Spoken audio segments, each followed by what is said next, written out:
Selamat pagi, Bapak Ibu Saudara sekalian. Bagaimana keadaan kita di hari Kamis ini? Sehat semua? Biarlah Tuhan yang menolong kehidupan kita. Dan kita kembali di hari Kamis ini, 7 Oktober 2021. Kita kembali mengikuti renungan kita sebelum kita berkarya buat kemuliaan Tuhan. Mari kita berdoa. Kami bersyukur dan berterima kasih Tuhan, hari ini kami mau belajar firman-Mu, karena Allah turut bekerja mendatangkan kebaikan buat kehidupan kami. Tuntun kami ya Tuhan dalam pembacaan firman-Mu. Dalam nama Yesus Kristus kami telah berdoa dan bersyukur. Amin. Saudara-saudara yang dikasihi Tuhan, firman Tuhan hari ini bertajuk Allah turut bekerja mendatangkan kebaikan. Teks bacaan diambil dari Roma 8. Saya ulangi Roma 8 ayat 28. Demikian bunyinya.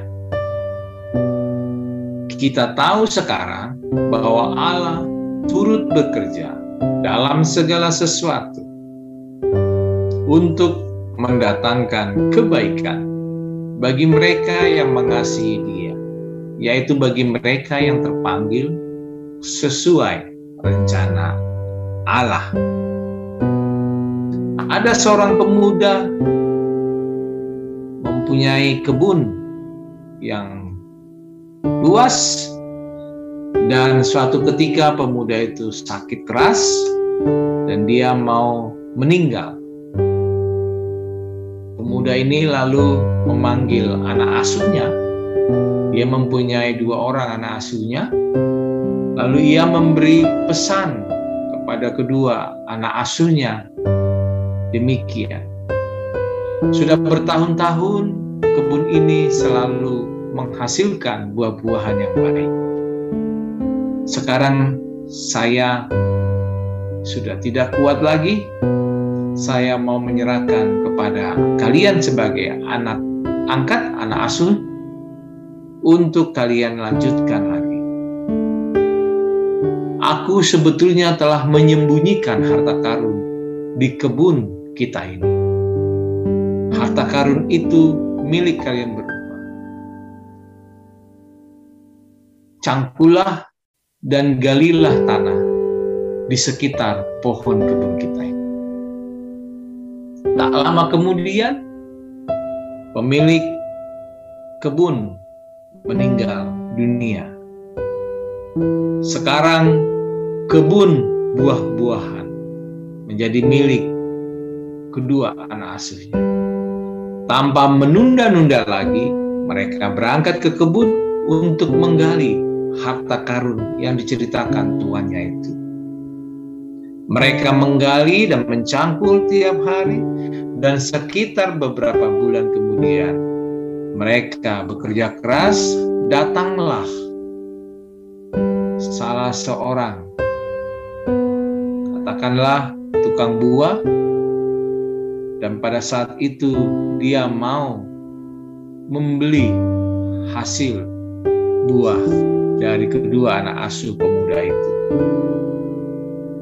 Nah, saudara-saudara, cerita ini mau menuturkan bahwa banyak cara Tuhan memberikan berkat buat kita. Sang pemuda ini mengatakan kepada kedua anak asuhnya supaya tanah itu digali, dicangkul, dan bekerja keras. Saudara-saudaraku yang dikasihi Tuhan, usaha tidak akan membohongi hasil. Demikian ungkapan mereka yang gigih, bertekun, bekerja keras, serta berusaha dengan semangat yang tinggi karena ada tujuan yang diharapkan. Umat Kristen adalah umat yang bertekun, yang bersemangat, dan yang berpengharapan bahwa di balik segala kesusahan, di balik segala usaha jerih lelah kita, selalu ada yang baik, selalu ada yang indah dan membawa sukacita, bahkan kesuksesan segera datang.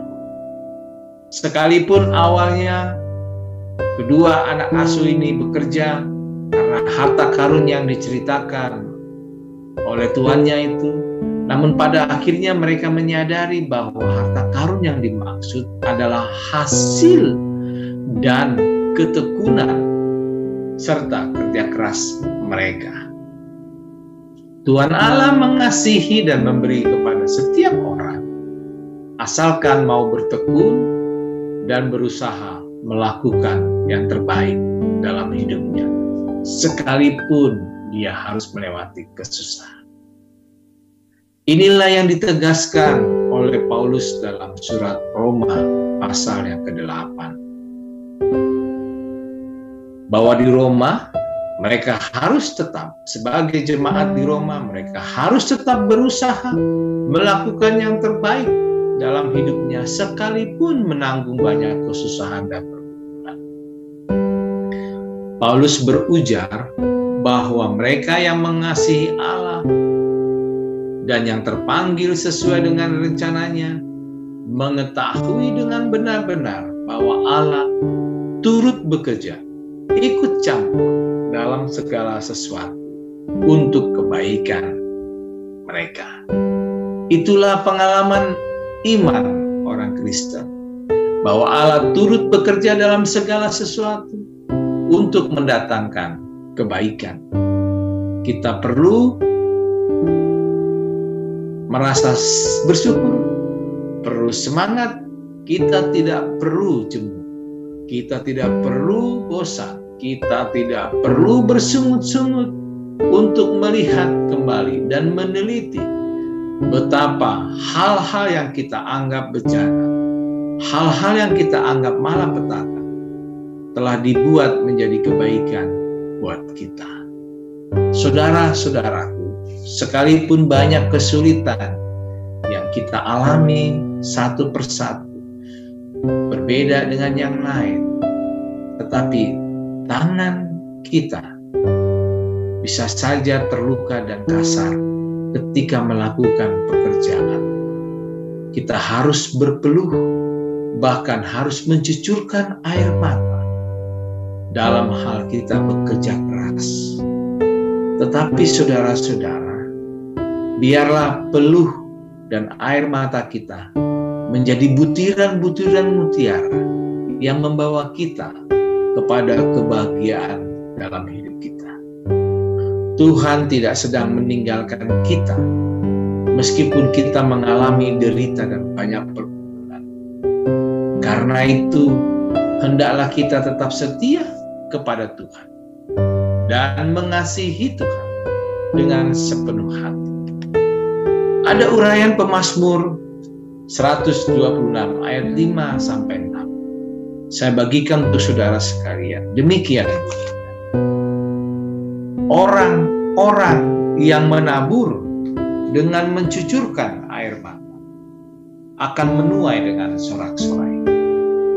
Orang yang berjalan maju dengan menangis sambil menabur benih pasti pulang dengan sorak-sorai sambil membawa berkas-berkas. Ungkapan pemazmur inilah yang menyemangati kita di dalam perjalanan hidup kita di hari Kamis. Selamat bergumul dan berjuang. Yakinlah Tuhan bersama kita. Mari kita berdoa.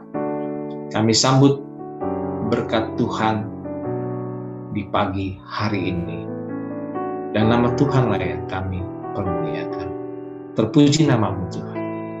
Biarlah Allah turut bekerja di dalam kehidupan kami, di dalam keluarga kami, di dalam sekolah anak kami, di dalam pekerjaan kami masing-masing. Dalam nama Yesus, kami bersyukur. Amin.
Bapa